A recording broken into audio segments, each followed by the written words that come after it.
station in Shanghai, going up to Hangzhou to actually tour some gardens up there. It's kind of in the tea district. It's a lake, a big, beautiful lake there. But we're going up there because of the lake. It's supposed to be absolutely breathtaking, but also to go to Longjing Village. Longjing Village is where Longjing Tea is, and so we're going to basically talk about the history of Longjing tea, about the medicinal values of tea, even touch a little bit on artemisinin, artesunate, maybe even touch a little bit on yellow soup. But Longjing tea has a little village there. There's actually a well where it originated, and the actual original 18 bushes from over 300 years are still there. So we're going to take a look at all those. Join us as we go to Hangzhou, and we are currently in Shanghai in the actual high-speed rail terminal. Waiting on our train.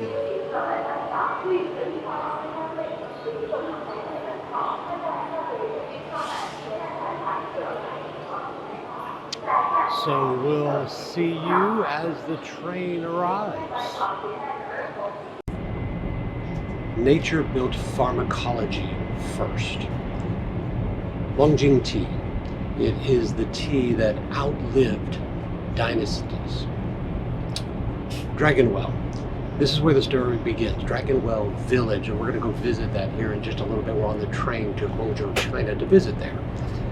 Before there was molecular biology, before there was a recognition of the immune system, before there was recognition of immune checkpoint inhibitors, and before there was even a country today that we call China, modern day China, there was a spring in the hillside outside of Hangzhou, China, that they believe was inhabited by a dragon. And we're going to actually go to that well today. That well sits at the entryway to Longjing Village. Now, what is Longjing? It's not just a village, it's actually a tea leaf. The meaning of the word, I like that, it's two words together. Long meaning dragon, and Jing meaning well. So it literally translates to dragon well. And that's the tea, Longjing tea, it's dragon well tea. So what's the geographic context there, Dr. Goodyear, you may ask? Well, we're on a bullet train leaving Shanghai, going down to the southwest or west lake in Hangzhou, China. And there we'll be surrounded by rolling hills. It'll be protected by the harsh winds. There's frequent fog and mist, a milder climate than in other areas in China, very rich mineral containing soils for these tree bushes to grow and thrive. So the question is, why does this matter? Well, these conditions, they create terroir, the sense of place from French. Slow leaf growth, higher concentration of the flavor compounds, and greater accumulation of the catechins, a lot of the health benefits, again, a polyphenol within the tea leaf. And here is the podcast connection, of course, because everything we want to bring to the context of cancer. Cancer research today talk a lot about the tumor microenvironment and the tumor immune microenvironment. Tea growers understood environmental influences a century ago, but they were focused on the influence of the environment on the plant. As I mentioned, terroir means sense of place, and that really has a context going back to wine. See, terroir reflects environment, it reflects climate, soil, rainfall, the altitude, the microbes present, sunlight, and the farming practices using to actually grow the plants in the context of that terroir.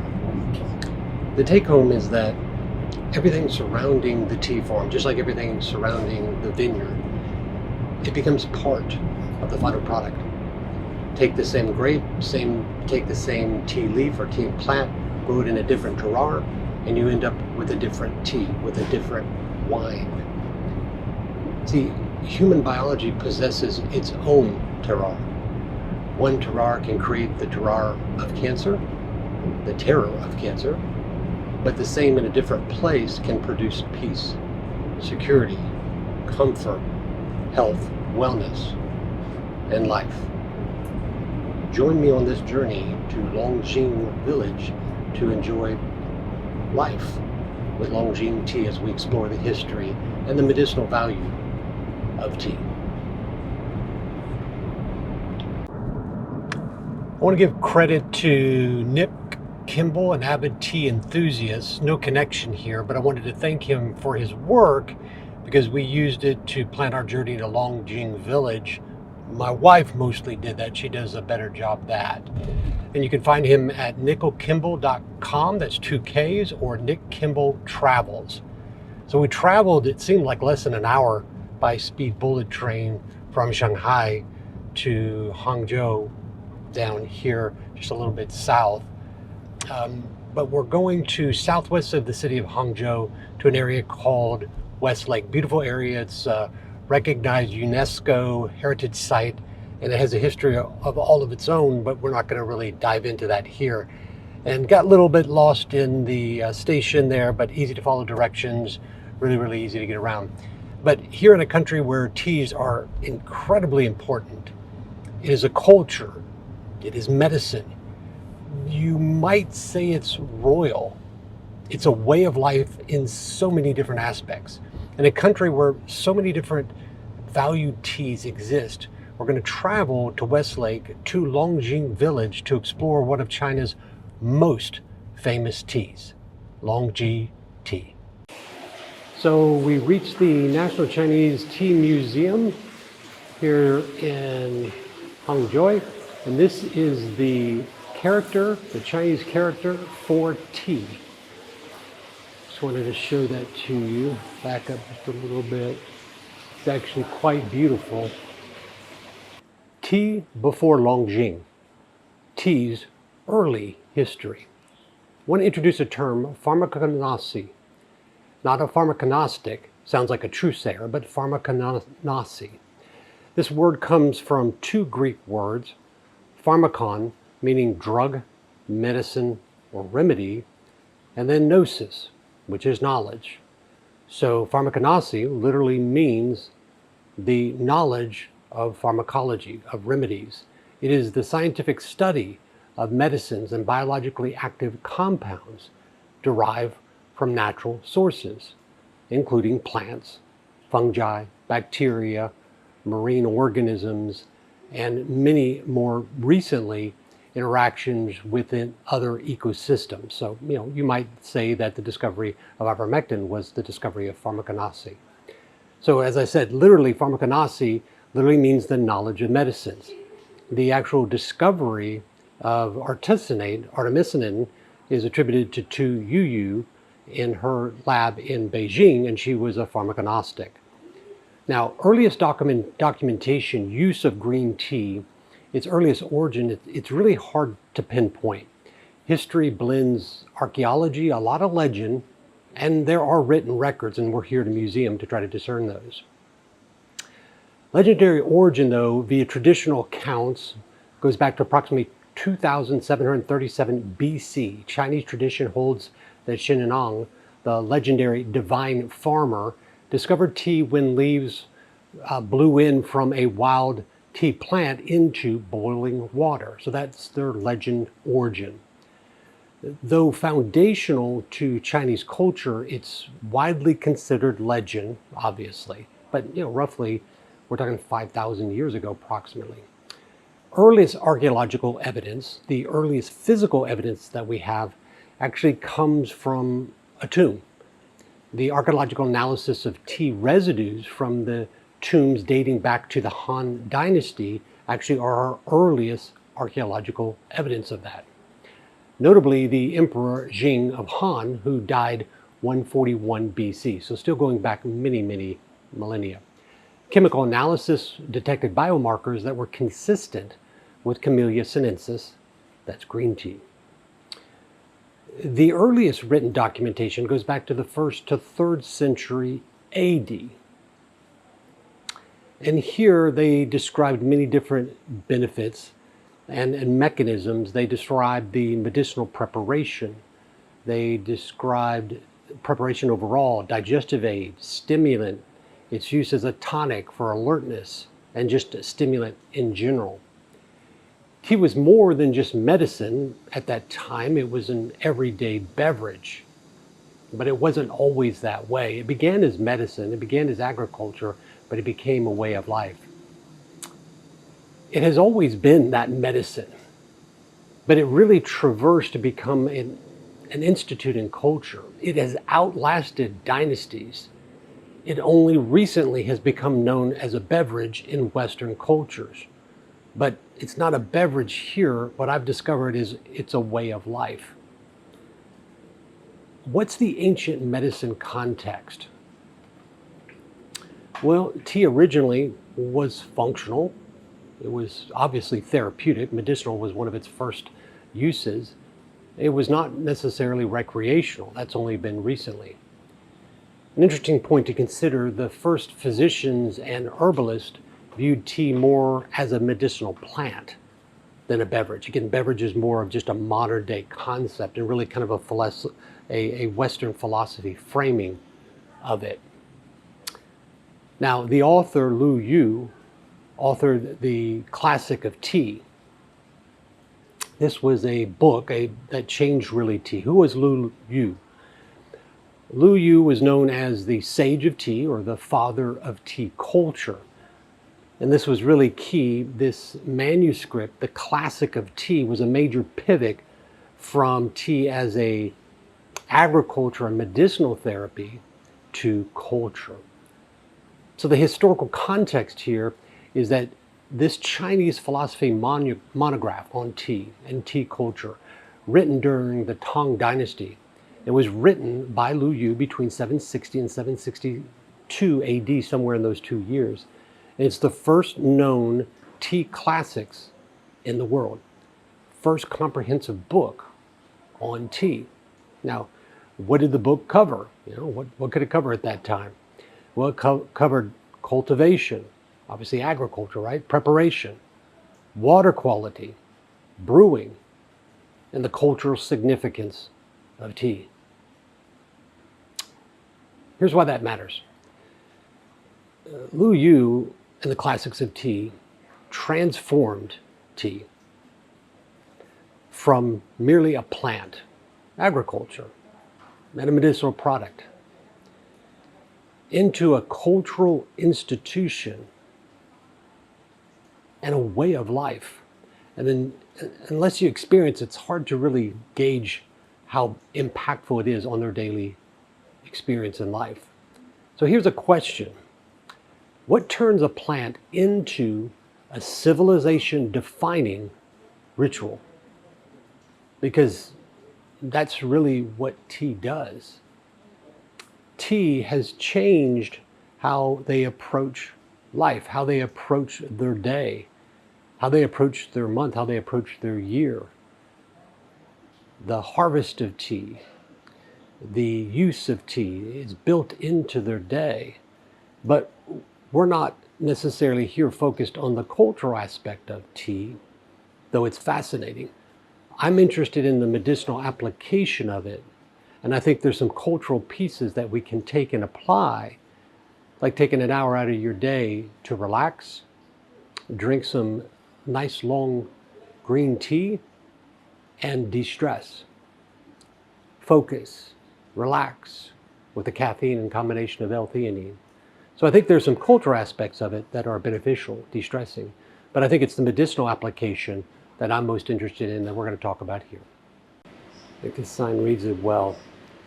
Tea is a natural, healthy, and green beverage. Studies have shown that tea contains a large number of bioactive components, such as tea polyphenols, tea pigments, L-theanine, an amino acid, tea polysaccharides, alkaloids, tea saponin, aromatic substances, and many others. Extensive and in-depth researchers have been conducted on the active components and functions of tea since 1980s. And the researchers have found that many of these components and compounds have nutritional value and healthcare effects for human body. They said tea is a way of life.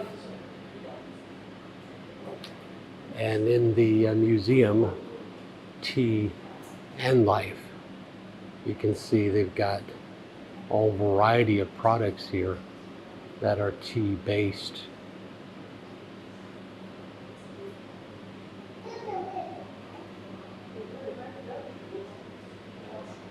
And even their perfume industry here will have tea components to, say, jasmine tea.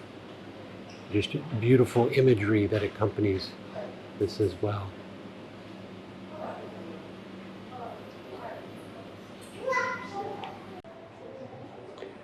It's interesting to note that everything you see here, particularly the upper left right there, all represented tea over the history of ancient China.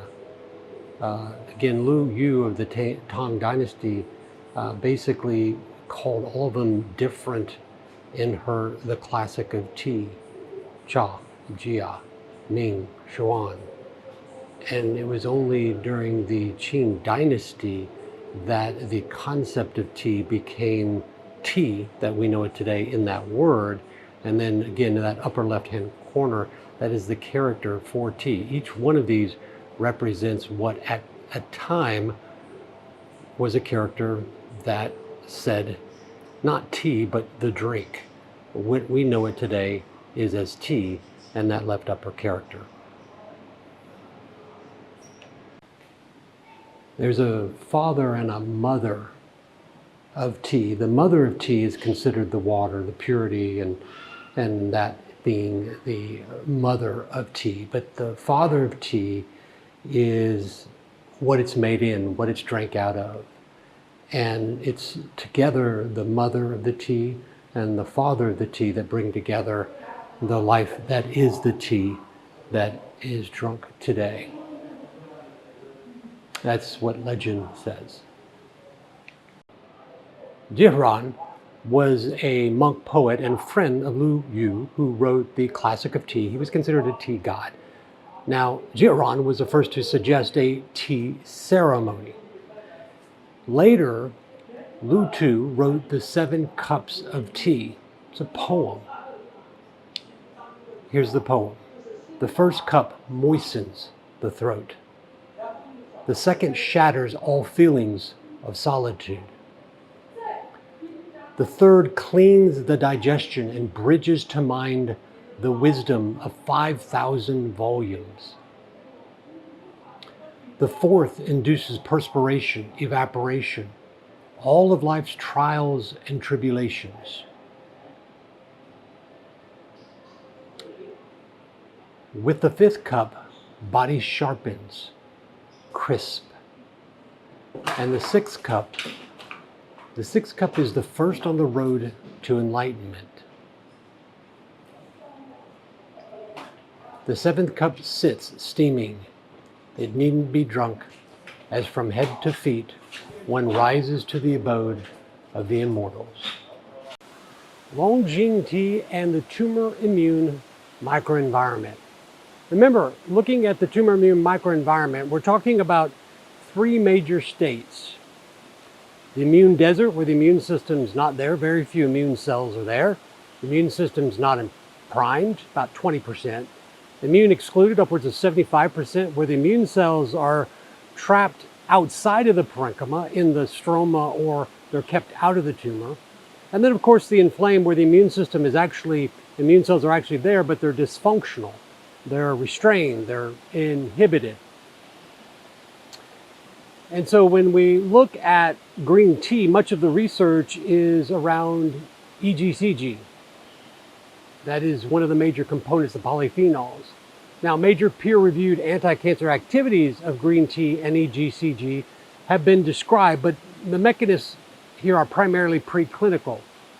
They induce programmed cell death, or they induce apoptosis. They induce cell cycle arrest and inhibit tumor proliferation, tumor growth. Replicative immortality, obviously, is characteristic of cancer. Suppresses vascular endothelial growth factor and tumor blood formation, so thus it's anti-angiogenic. It'll inhibit invasion and metastasis, actually reducing the epithelial to mesenchymal transition. That's how it moves from immobile to mobile.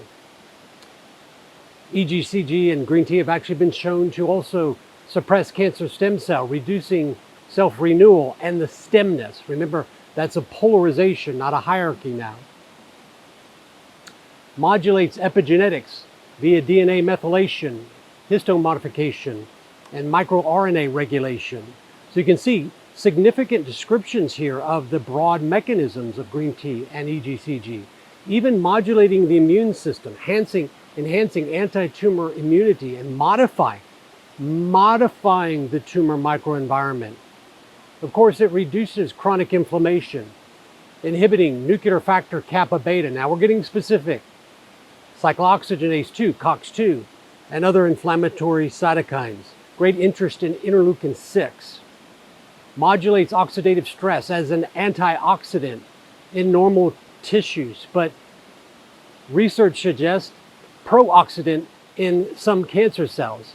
So it's pleiotropic depending on the cell type it encounters. Mitochondrial dysfunction leading to programmed cell death, apoptosis. It inhibits pro-survival signaling pathways like PI3K, AKT, mTOR, mitogen activated protein kinase, STAT3, Wnt, beta-catenin, and EGFR, and of course there are many others.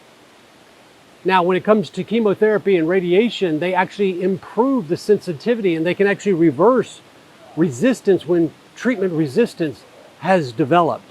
So think of that, being able to improve activation and reduce resistance development and reversing it. Potential to inhibit immune evasion through effects on immune checkpoints. Now, this is where evidence is really just beginning to emerge. Now, the strongest human evidence is in chemo prevention and reducing adenoma recurrence and potentially delaying cancer development in some populations at risk. So again, when you look at green tea and EGCG, most of it's in the early stages, preclinical and preventative. Overall, the level of evidence strong is preclinical. Cell cultures, animal models, that's where the mechanisms are described. Moderate level of evidence here of green tea, well, we do have human evidence for cancer prevention, biomarker modulation such as breast cancer, modulation particularly here colorectal adenoma in prevention. Now, what's limited is the large-scale randomized, double-blinded, randomized placebo-controlled trials demonstrating improved overall survival, progression-free survival in established malignancies. And of course, that makes sense. Now, the published mechanisms inside, looking specifically at some of the immunomodulations and growth, particularly looking at JAK-STAT, which influences and promotes growth and replication, also through chronic inflammation, the tumor signaling of growth. Of course, the specifics of modulating or suppressing nuclear factor kappa beta, which in a way is a master inflammatory transcription factor. It's green tea and EGCG, its mechanisms in PD-L1 through downregulating endolamine 2,3 dioxygenase, interleukin 6, STAT3 signaling, and even interleukin 1 beta is really showing to be of keen interest in the preclinical research. And there's potential modulation observed in other areas as well, but again, all preclinical. But let's look at some specific immune cells, okay? Dendritic cells, specifically looking at the tumor microenvironment in cancer models. EGCG has been found to promote the maturation of dendritic cells within the tumors. Very important to enabling activation of the immune system. This enhances their ability to present antigens and activation and stimulation to cytotoxic CD8 T cells to fight cancer. That's immune activation.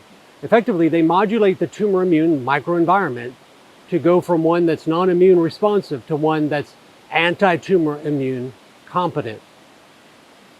It increases antigen presentation. Of course, this increases T cell activation, which of course increases immune engagement. And that's what this is all about. Now again, this research is almost mostly preclinical. So here's an interesting question. Could dietary compounds influence these pathways? And that's what research needs to explore as it relates to actual humans in clinical trials. Now, myeloid cells, such as myeloid-derived suppressing cells and macrophages, which can be immunosuppressive in the tumor immune microenvironment. Particularly here, green tea or EGCG has been shown to polarize macrophages recruited to the immune environment from an M2, which is pro-tumor, to M1, which is more anti-tumor. Research continues to show and investigate how polyphenols, which is what EGCG and green tea is full of, how they influence this macrophage biology and polarize it to an anti-tumor polarization. Now, in myeloid-derived suppressing cells, they reduce myeloid-derived suppressing cells. These are recruited to the tumor microenvironment and tumor immune microenvironment to actually suppress the environment. In murine mouse models, EGCG has been demonstrated. Now this is in vivo, but it's mouse models, increasing cytotoxic CD8 T cell infiltration, reducing PD-L1 expression, and improving response to PD-1 blockade. That's immune checkpoint inhibitors. So it's suggesting they're preclinical to actually improve immune checkpoint inhibiting therapy. Mechanistically, EGCG may help to transform immune-excluded tumor immune microenvironments into a more inflamed phenotype through, of course, dendritic cell recruitment and engagement in the parenchyma, which results in better antigen presentation. Of course, the dendritic cells are activated there. You have reduced myeloid-derived suppressing cells. You have a shift of M2 to M1. You have an activation and engagement with T cells to actually increase the activation of cytotoxic T cells. You have the ability to reduce counter pro-chronic inflammatory and control cytokine signaling. The tumor immune microenvironment component potential for EGCG effect for immune excluded is by increasing antigen presentation, increasing the dendritic cell activation, decreasing interleukin-6, interleukin-1, decreasing the JAK-STAT signaling pathways, also decreasing myeloid-derived suppressing cells, decreasing the M2, shifting them to M1, increasing CD8 infiltration, decreasing PD-L1 expression, enhancing T cell priming.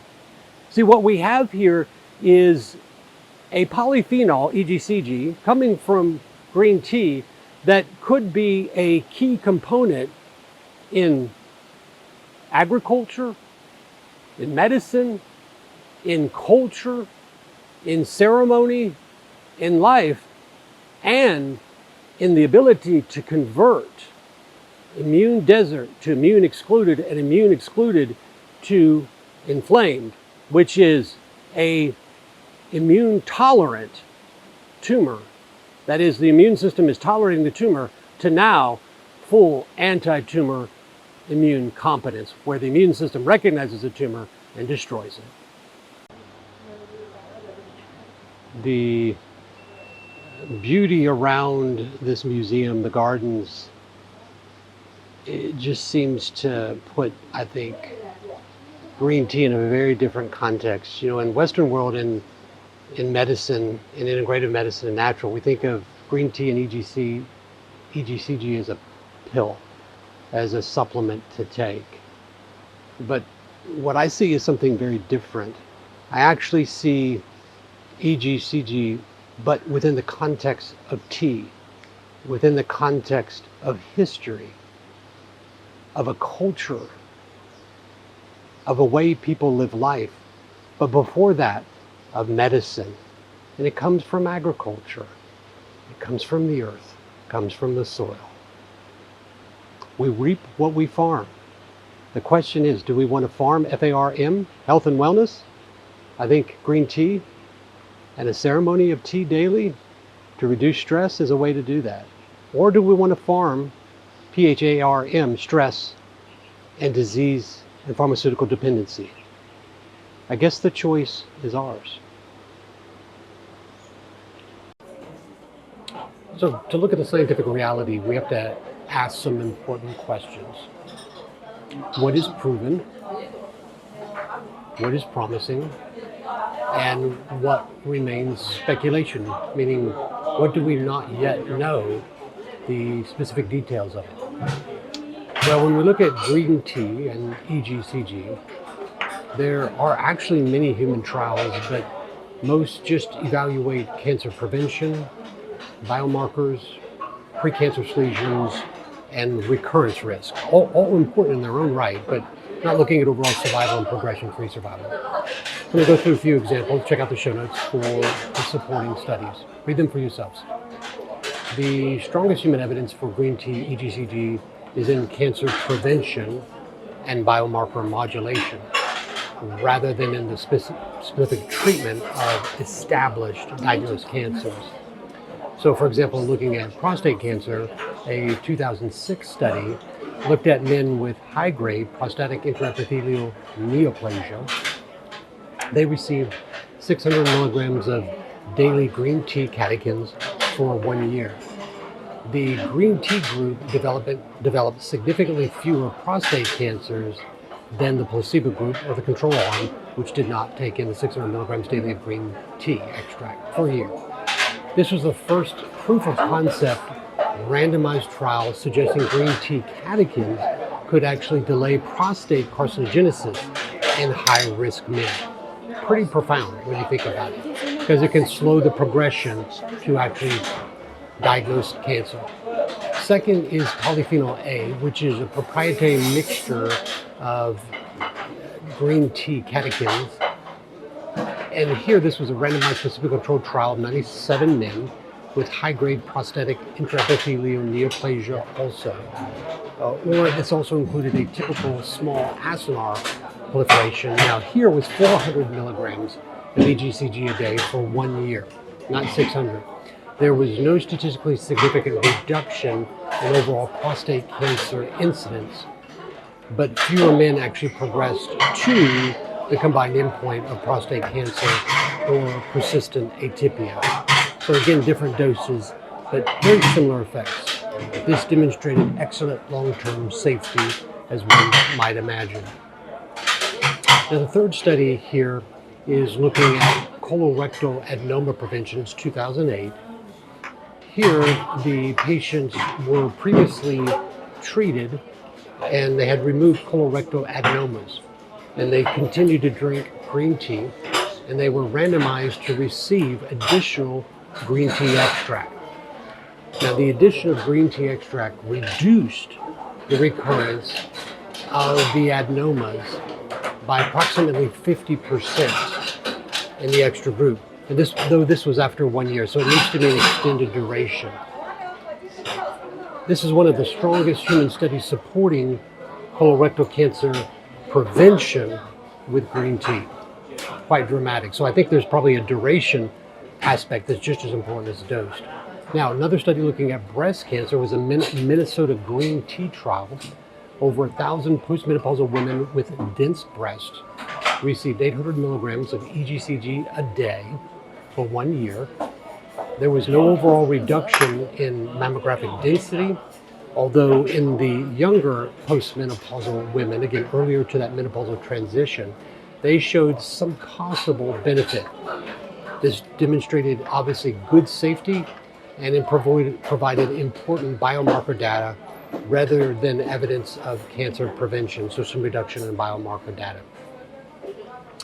The fifth study looks at breast cancer biomarker studies, was a small randomized study of also polyphenol A, which again, that's that proprietary mixture of catecholins from green tea. And this was in women with breast cancer that were evaluated for circulating growth factors and signaling biomarkers. Now what they found here was they showed modulation of several cancer-related biomarkers, but they didn't assess survival or recurrence. So they didn't look at those bigger markers that we would want to see in phase 3 trials in human trials. Another study looking at Barrett's esophagus was a phase 1b randomized trial of the polyphenol E. And here it demonstrated tissue penetration, acceptable safety profiles, and biomarker modulation in the pre-malignant condition of these patients. Here, the purpose was designed to establish biological activity rather than simple clinical efficacy, so they proved that. The seventh here is looking at oral pre-malignant lesions, or what you might know as oral leukoplakia, those white lesions. It's a phase 2 study using green tea extract. And what they were able to demonstrate here was actually partial clinical response and delayed progression in patients with oral pre-malignant lesions of oral leukoplakia. Now, this supports a possible role of EGCG in oral cancer chemoprevention, which is consistent with these other studies, but of course it requires longer confirmatory trials, and of course that's always going to probably be the case with natural. The 8 study looks at cervical dysplasias from a 2003 study. Women with cervical intraepithelial lesions received oral or topical green tea extracts. That's interesting, topical to the cervix. They showed higher regression rates of the pre-malignant cervical lesions in those patients that were treated versus the controls. So it makes you think about if there's, pre-malignant conditions of the cervix, that topical green tea extract EGCG could be applied to accelerate the reversion of that to normal. So I think when we look at where studies are, overall conclusions, the strongest human evidence is in the prevention of prostate cancer in high-risk men and colorectal adenoma recurrence. Moderate evidence here is in biomarker improvement in breast cancer, also in Barrett's esophagus, oral leukoplakia, and in cervical dysplasia. But I think that's really exciting because it could accelerate the regression. Limited evidence, I think, is in the treatment of established invasive cancers, where we're looking at overall survival and progression-free survival. There's really no large phase 3 randomized trials demonstrating any improvement. I'm not aware that there are any looking at overall survival and progression-free survival with green tea or EGCG in patients with diagnosed advanced cancer patients. So I think that's part of the issue. However, I think it's important to understand that I don't think those questions have been asked. So I don't think we can exclude that as a possibility, but I just don't think those questions have simply been asked. We have to focus on what the evidence is, and that's based on basically what questions have been asked. And that's really simple. Overall, the human evidence, it's moderate for prevention, and it's limited for treatment of advanced established cancer, simply because we don't know. We don't know. The questions have not been asked, but I think when you look at the strongest level of evidence, it's in the prevention and reversal of early abnormalities. Limitations, well, the major limitation is biodistribution of oral EGCG. It has very poor bioavailability, and that's why the interest of the topical to the cervix is very important. It achieves relatively low intratumoral concentrations. Well, intratumoral injection will basically remove that as a problem. Human studies demonstrating meaningful tumor immune microenvironment modulation are also lacking, but that is also for many drugs today because this is a new era. This is why some investigators have explored things such as nanoformulated EGCG, liposomal EGCG, local delivery application approaches like for injecting intratumorally, as well as topical cervical for high-grade cervical intraepithelial neoplasia, as I mentioned.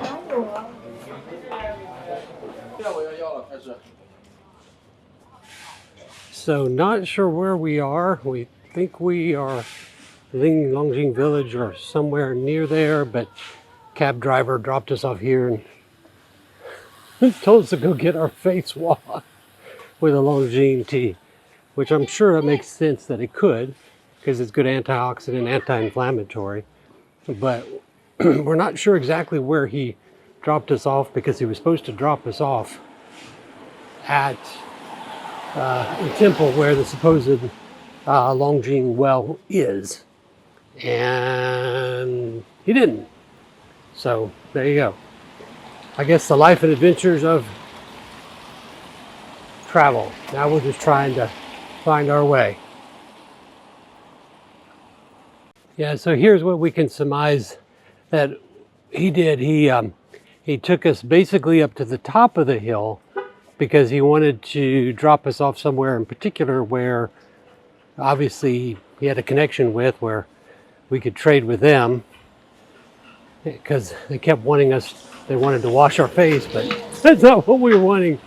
So what we're doing, where maps don't work very well, we're just working our way back down part of the mountain where we believe we saw what was Longjing Village and what appeared to be the temple where the what legend has it is the Dragon Well or Longjing Well. So we're just making our way down this windy, hilly road on this mountain. It's actually quite beautiful and fortunately comfortable. Okay, so partly right. I think he did connect us off and trying to sell us something. However, we're at the Dragon Spring Ancient Well, which was very nearby, but it's kind of obscured behind these trees, which we couldn't see. Well, this is, as legend has it, the Dragon Spring Ancient Well, locally known as Outer Dragon Well, was sunk in the early Southern Song Dynasty from 1127 to 1279. Legend goes that the well was made to appear by the South Immortal, and it was where the alchemist Gihong, 2083 to 363, took water from it to make immortality pills. Thus, it's been called Gihong Well since. The well curb was built out of a single piece of lake stone. You can see dents that are visible. It was caused by repeated friction of rope with buckets for internal curbing of the water. But this ancient well was said to be very clear, very deep, full of sweetish water, and would not dry throughout the year. This is the ancient Dragon Well. Not what I expected, but history often doesn't romanticize, or you can't romanticize everything in history, and here it definitely doesn't do that, for sure. So this is the village that grew a legend from that well, Longjing Village.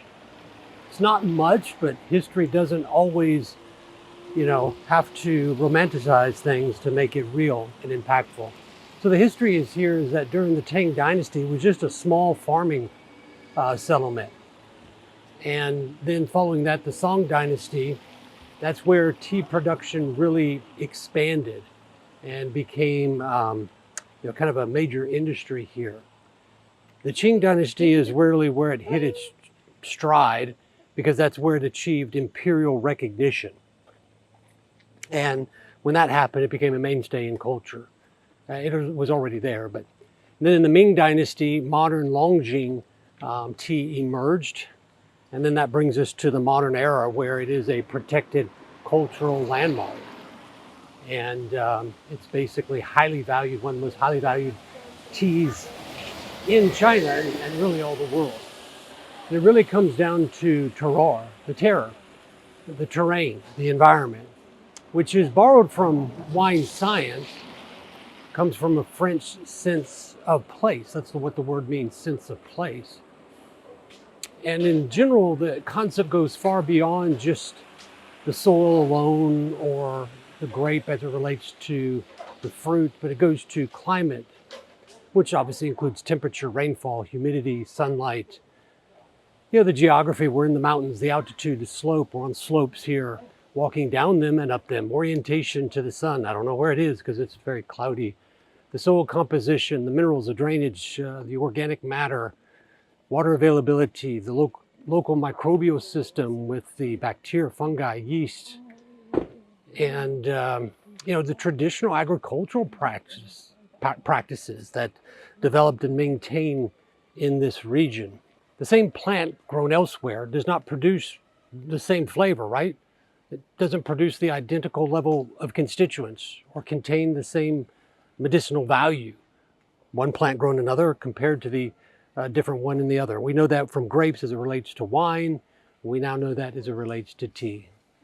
So the tea factors include soil, whether it's mineral rich, well draining, the climate, as I've already mentioned, whether it's humid, and it always so humid, mild temperatures. They would describe this area as mild temperatures. I wouldn't exactly say that. Maybe it's just the humidity talking. The elevation, which we're definitely elevated, and that definitely reduces the heat and the stress on the plant and allows the different flavors to come out. Misty, yeah, it's very humid, very misty. And all of this protects the leaves. It provides the slow growth. And the result is the unique flavor, the unique constituents that is of the higher quality tea leaves that we know as the Longjing tea. Environment shapes biology. Terroir shapes biology. Whether growing wine, whether growing tea, or simply shaping a tumor.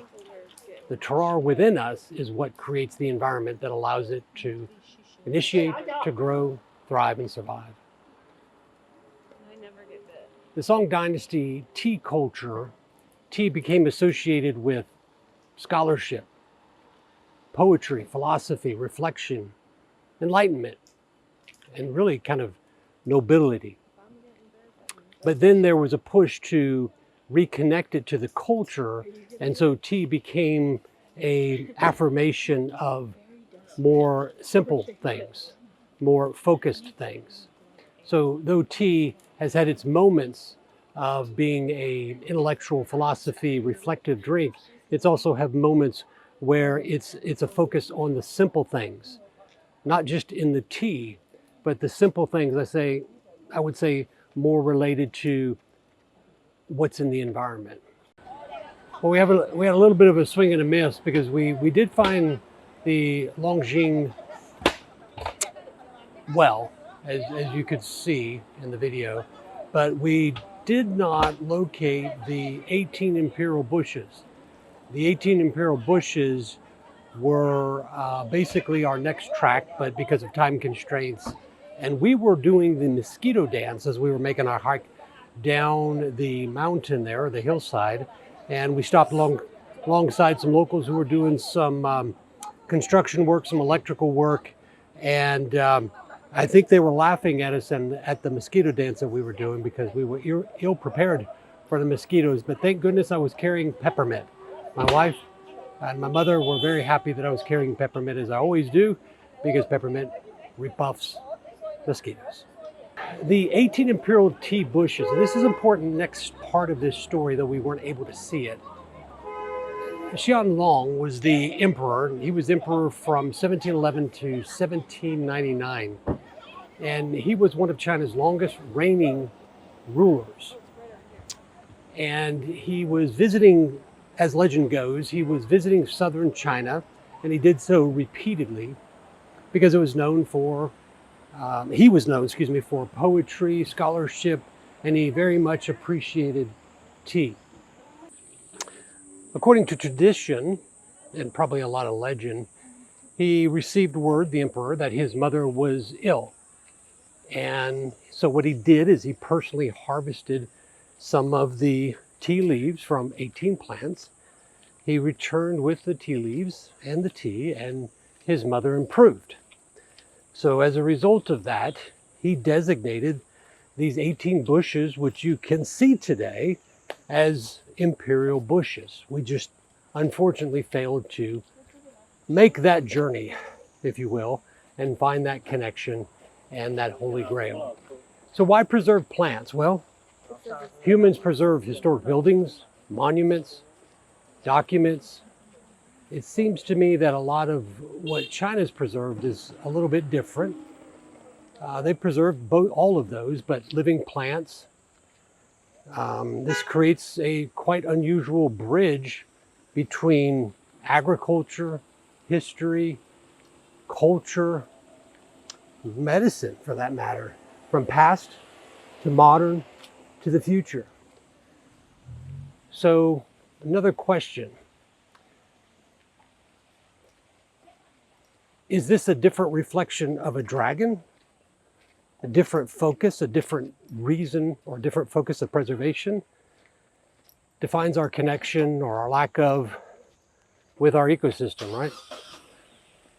One that can seek to dominate versus one that seeks to work in harmony with its ecosystem surrounded.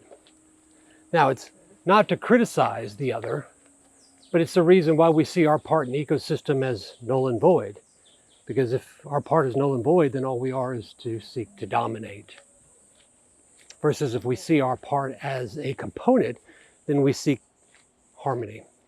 So the modern significance is that the tea harvested from these bushes are extremely limited. They're highly symbolic, and they're often sold for extraordinary prices. In fact, higher than gold in some instances. So why do humans assign extraordinary value to origins? Here, origin is the Imperial Bushes. It's because of their history. It's because of their legend. It's because of what we seek, and that is here harmony, as they would seek harmony with the past, harmony with their emperor, harmony with the healing, instead of us seeking a means to dominate. So really interesting that the emperor actually